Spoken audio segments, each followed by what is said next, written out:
오늘 성경 말씀은 시편 27편 4절입니다. 모든 사람에게는 소원이 있을 것입니다. 그러하기에 인생의 대부분의 고통은 소원하던 것이 좌절될 때 생겨날 것입니다. 그리고 인생 대부분의 환희의 순간은 이러한 소망이 성취되었을 때 올 것입니다. 우리는 끊임없이 우리의 소원들이 매일매일의 삶 속에서 실현되는 것을 보고 싶어 합니다. 다윗은 이 시편을 통해 하나님 앞에 한 가지 소원을 간절히 빌고 있습니다. 그는 살아오면서 겪은 수많은 고난과 어려움을 겪으면서 자신의 마음 깊숙한 곳에 있는 소원이 단 하나뿐이라는 것을 발견했습니다. 그 소원이 바로 오늘 우리가 읽은 본문입니다. 내가 여호와께 바라는 한 가지 일, 그것을 구하리니 곧 내가 내 평생에 여호와의 집에 살면서 여호와의 아름다움을 바라보며 그의 성전에서 사모하는 그것이라. 다윗은 고난 속에서 자기의 소원을 찾았습니다. 우리는 인생을 살면서 여러 가지 위기를 만나게 됩니다. 그리고 그 고통으로부터 벗어나기 위해서 많은 소원들이 생겨나게 됩니다. 물질의 고통을 받을 때에는 물질이 있으면 한숨 돌릴 것 같고, 인간관계로 인해 고통받을 때는 관계만 개선된다면 배고파도 행복할 것 같다는 생각을 하게 됩니다. 그러나 막상 그 소원이 이루어졌을 때 우리가 진정 행복한 사람이 되느냐는 것은 별개의 문제입니다.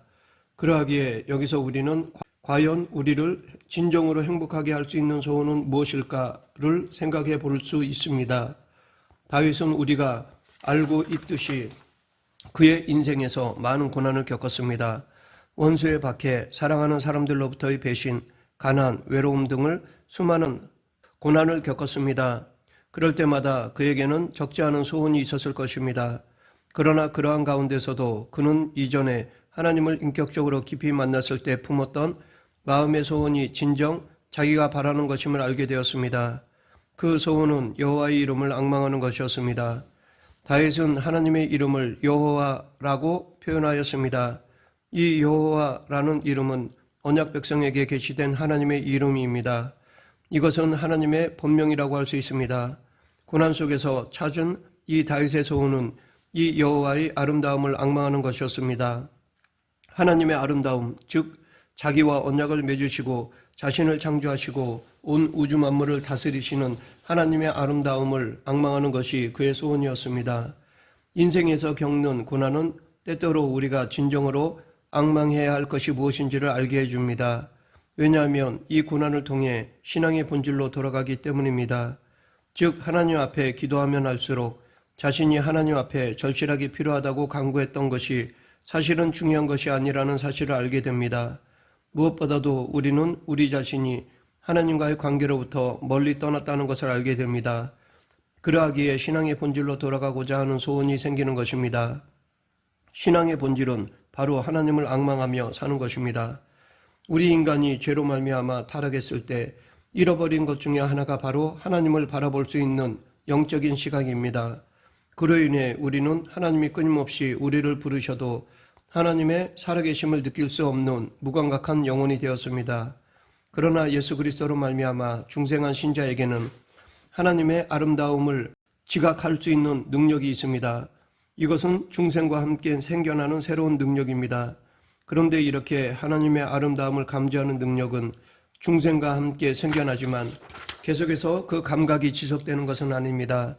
영적인 침체가 오면 그 감각을 잃어버리게 됩니다. 하나님께서는 영적인 침체에 있는 사람들을 다루실 때에는 중요한 법칙이 있습니다.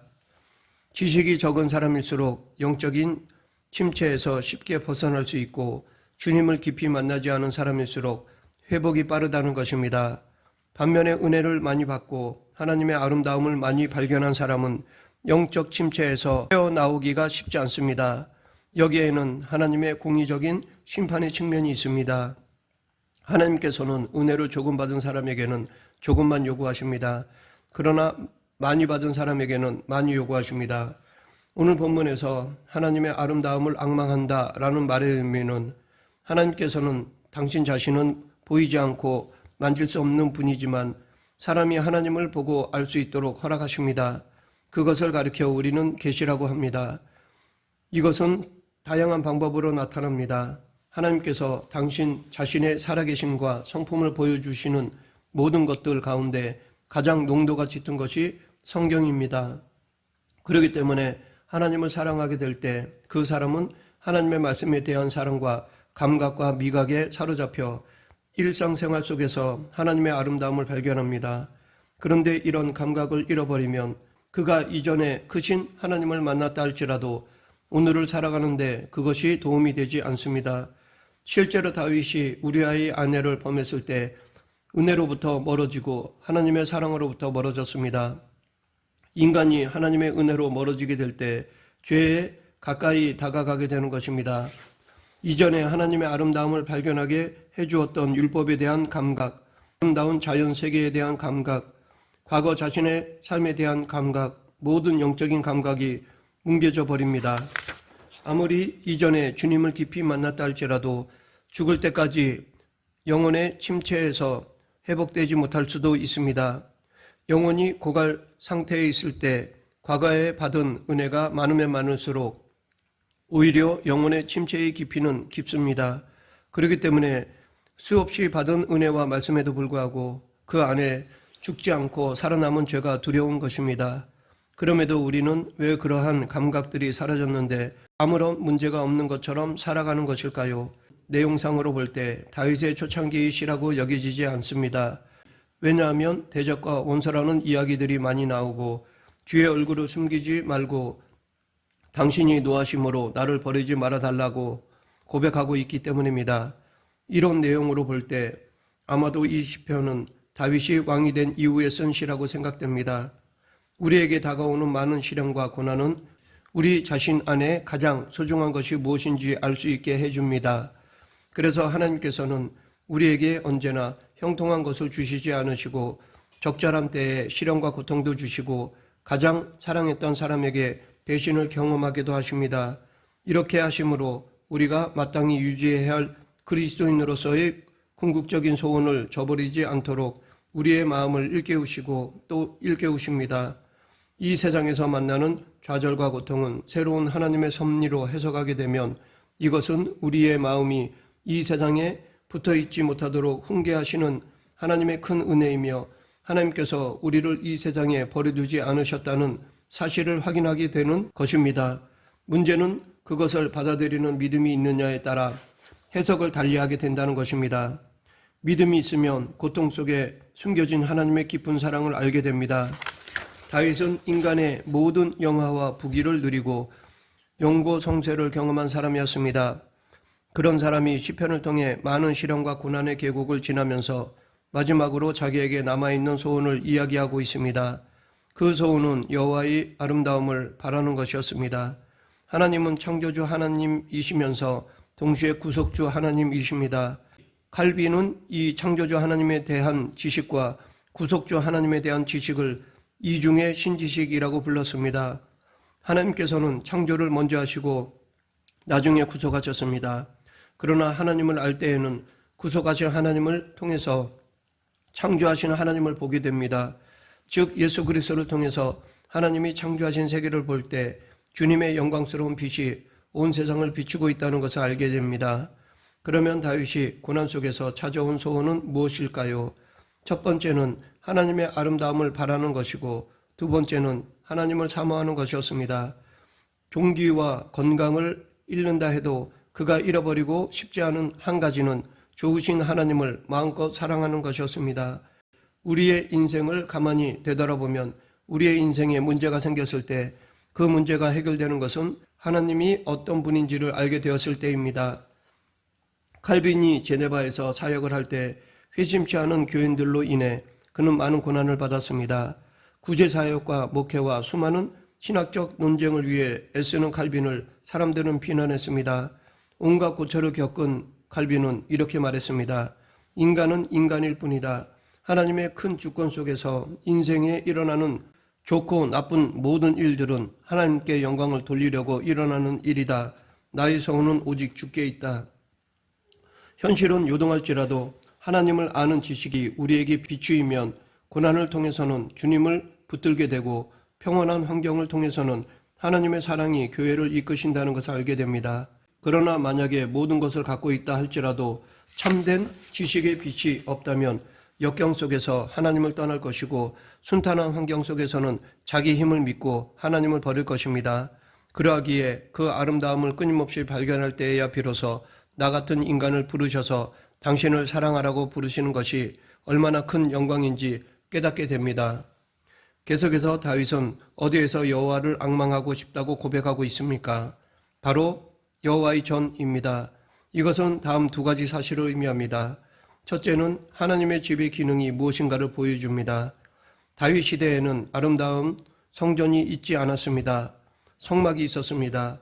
성막은 가장자리가 광목 같은 천으로 에워싸여져 있고 안으로 들어가면 성막들이 나오고 그 다음은 번제단, 그 안쪽으로 더 들어가면 성소가 나오는데 12평은 성소이고 6평은 대제사장만 들어가는 지성소입니다.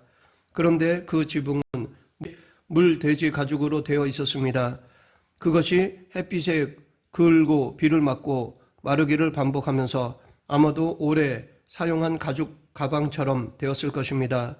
그러하기에 이러한 성막은 겉보기에는 아름다울 수 없었을 것입니다.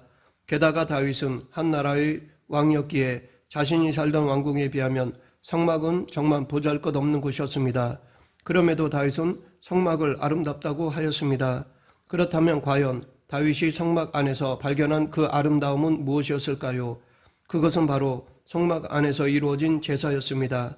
그 제사를 통해 다윗은 하나님의 아름다움을 발견했던 것입니다.